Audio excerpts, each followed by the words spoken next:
Gold, trusted gold buyers. మీరు తాకట్టు పెట్టిన బంగారాన్ని విడిపించి ఈ రోజు ఉన్న మార్కెట్ ధరకు కొనబడను.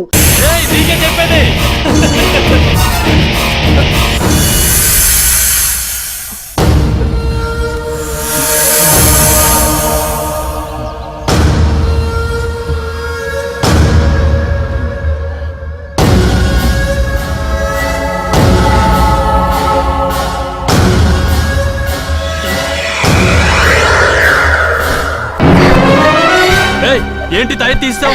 పాము వచ్చి చంపేస్తుంది. శృంగారానికి తాయెత్తులెందుకు? తైలాలు కావాలి గాని.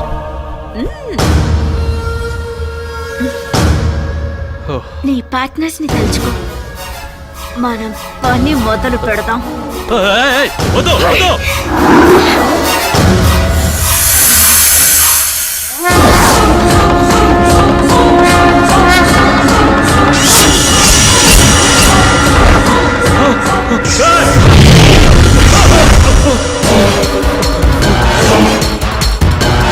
మళ్ళీ పాము అయిపోయింది.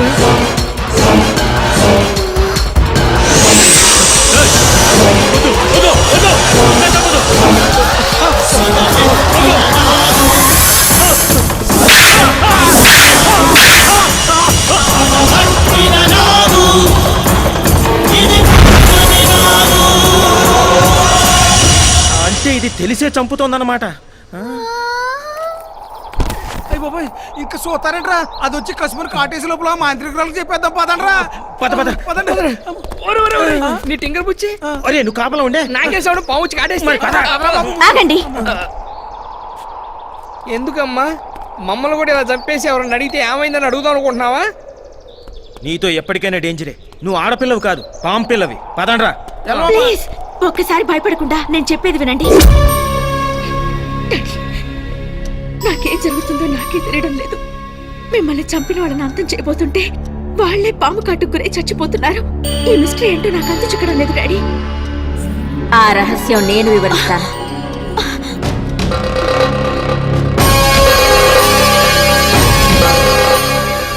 సోదరి, భయపడకు.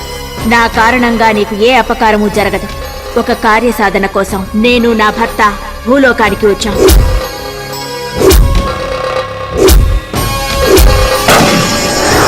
అలా నా భర్తని చంపారు. నా కార్యసాధనలో అడ్డు వచ్చిన వాళ్ళని చంపబోతుంటే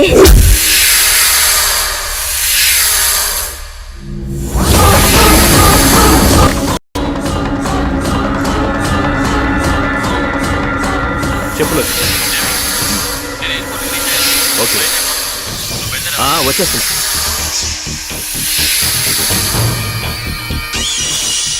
చంపలేవు నాగచంద్రిక, నీ పగ నెరవేరదు. మహిమాన్వితమైన శక్తితో కూడిన ఈ దేహంతో నువ్వు అలాంటి ప్రయత్నం చేస్తే నువ్వు ఇంతకాలం తపస్సు చేసి సంపాదించిన శక్తిని కోల్పోవాల్సి వస్తుంది. నాగాంశంలో పుట్టి వెన్నుపూస మీద రోమకల సర్పాకారంలో ఉన్న శరీరంలోకి నువ్వు ప్రవేశిస్తే నువ్వు అనుకున్న కార్యం సిద్ధించడానికి నీకు ఒక దారి తప్పక దొరుకుతుంది. నాగరాజు ఆనతి ప్రకారం రోమకళ కలిగిన నీ దేహంలో ప్రవేశించే ప్రయత్నం చేశాను. నా భర్త మణిని నీ దేహంలో పెట్టడం వల్ల నేను నిన్ను రక్షించగలిగాను. కేవలం ఇది లోక రక్షణార్థం కోసమే కాని నిన్ను బాధ పెట్టాలనో వ్యధకు గురి చేయాలనో కాదు. నా ప్రయత్నాన్ని అర్థం చేసుకుని నాకు సహకరించు. చేస్తాను. నా ప్రాణాలు పోయినా సరే తప్పకుండా చేస్తాను. ఇప్పుడు చెప్పండి, మానవాళికి మంచి చేయడానికి వచ్చిన నాగుల్ని వాళ్ళ స్వార్థం కోసం ఈ నా కొడుకులు చంపడం న్యాయమా? ఇన్నాళ్ళు దొంగలుగా ఎందుకు పుట్టావా అని అనుకునేవాళ్ళం. కానీ ఆ భగవంతుడు మాకు కూడా మంచి పని చేసే అవకాశం ఇచ్చాడు. నీకు తప్పకుండా సాయం చేస్తాం. ఒసే నాగకన్య, నా స్థావరంలోకి వచ్చి నా రక్షణ వలయంలో ఉన్న నా మనిషిని చంపుతావు కదూ? నీ చర్మం ఒలిచి నా కాలు చెప్పులు చేసుకుని మాంసాన్ని రక్తవర్ణుడికి మహానైవేద్యం చేస్తా. నీ నెత్తి మీదున్న మణిని నా సొత్తు చేసుకుని తీరతా. అది నీ వల్ల కాని పని కర్జరి. నీది తుచ్చమైన క్షుద్ర శక్తి, నాది నిర్మలమైన దైవ భక్తి. పనికి మాలిన టక్కుటమారం విద్యలు 4 నేర్చుకున్నంత మాత్రాన పరమేశ్వరుణ్ణి ఓడించగలననుకుంటున్నావా? విషపురుగా, ఈ కర్జరీ గురించి నీకేం తెలిసే? గాలి రూపంలో వచ్చి గోల చేయడం కాదు, కళ్ళ ముందుకు రావే. ఈ కర్జరీ శక్తి రుచి చూపిస్తా నీకు. నీ పరమేశ్వరుని ధిక్కరించి ప్రపంచాన్ని నా కాలి కింద తొక్కుతా. నోరు ముయ్యవే పాతకి. భవుడి దూషణ చేసిన నువ్వు బూడిద కాక తప్పదు. రాబోయే పౌర్ణమే నీ బతుక్కి అమావాస్య అయి తీరుతుంది. నీ చావు గురించే తెలియని నువ్వు మాంత్రికురాలివా?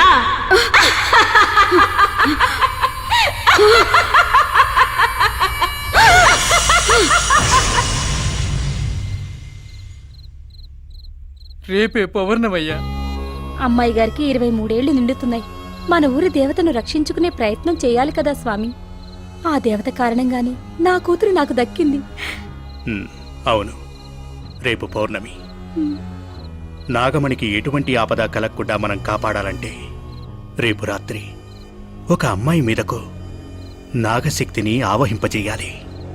అలా చేస్తే నాగమణి ప్రాణాలకు వచ్చే ప్రమాదం నుంచి మనం కొంతవరకైనా రక్షించగలం. ఆ ఏర్పాట్లు చూడండి. అలాగే స్వామి. అలాగే స్వామి. ఏంటమ్మా నవ్వు? ఆ పాము మా విజయ్ని లోచన్ను చంపేసింది. ఆ మణులు మనకి దక్కుతాయా లేదా చెప్పు. భళిరా భళి, భూగోళం మన గుప్పెట్లోకి రాబోతోందిరా. కార్తీక పౌర్ణమి రోజు ఆ నాగు మన కంట పడకుండా మహాశివునికి మణులు నివేదించి మానవులకు మంచి చెయ్యాలని సంకల్పించిందిరా. ఆ ప్రయత్నాన్ని మనం ఆపాలి. ఇప్పుడేం చేయాలి? ఆ నాగమణులు మహాశివుని చెంతకు చేరకముందే ఆ నాగిని బంధించి ఆ మణులను మనం స్వాధీనం చేసుకోవాలి. పున్నమి గడియ దాటినా మణులు శివుని చెంతకు చేరినా ఆ నాగు లక్ష్యం ఫలిస్తుంది. మనం పడ్డ శ్రమ వృధా అవుతుంది. కావున ముందు దాన్ని ఎదుర్కోవడానికి 10 మందిని సిద్ధం చెయ్యి. రేపీ పౌర్ణమి.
దాటిపోతున్నాయి. పూజకు ఆటంకం కలిగించండి. తపస్సు భగ్నం చేయండి. వెళ్ళండి. సకల క్షుద్ర శక్తి సంచాత ప్రపాలితాయ స్వాహ. నాగు పారిపోకుండా అష్టదిగ్బంధనం చేశానురా. ఇక చావో రేవో అది ఇక్కడే తెచ్చుకోవాలి. నాగుని పట్టి బంధించండి. మణులు మన చేతికి చిక్కేదాకా దాన్ని చిత్రహింసలు చేయండి. వెళ్ళండి, వెళ్ళండి, వెళ్ళండి.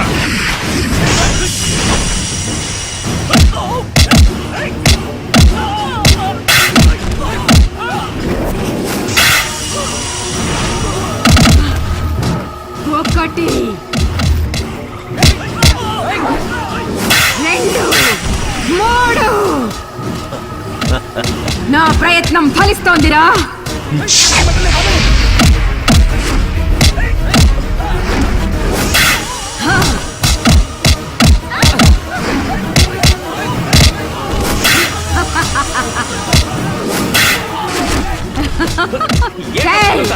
అదేరా ఈ ఖర్జరీ బుద్ధి కుశలత. నిరీక్షించు, విషయం అర్థమవుతుంది. 9, 10.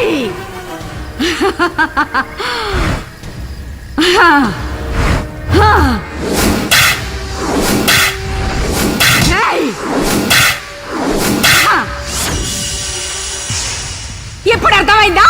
ప్రతి నాగు మనుషులను కాటువేయటకు విసర్జించే విషయం మళ్ళీ కోరల్లోకి రావటానికి ఒక్క జాము పడుతుంది. ఈ లోపు శక్తివంతమైన మహాపున్నమి అమృత ఘడియలు దాటిపోతాయి. మనలు మన సొంతమైన తరువాత ఈ మహాసర్పం మనల్ని ఏమీ చెయ్యలేదురా. ఇప్పుడు తెలిసిందా 10 మందిని ఎందుకు సిద్ధం చెయ్యమన్నాను? సూపర్ అమ్మా. ఇప్పుడు చూడరా నాగును ఎలా ఆడిస్తానో, దానిలోని మణిని ఎలా బయటకు తెస్తానో. తీయండిరా బోరలు.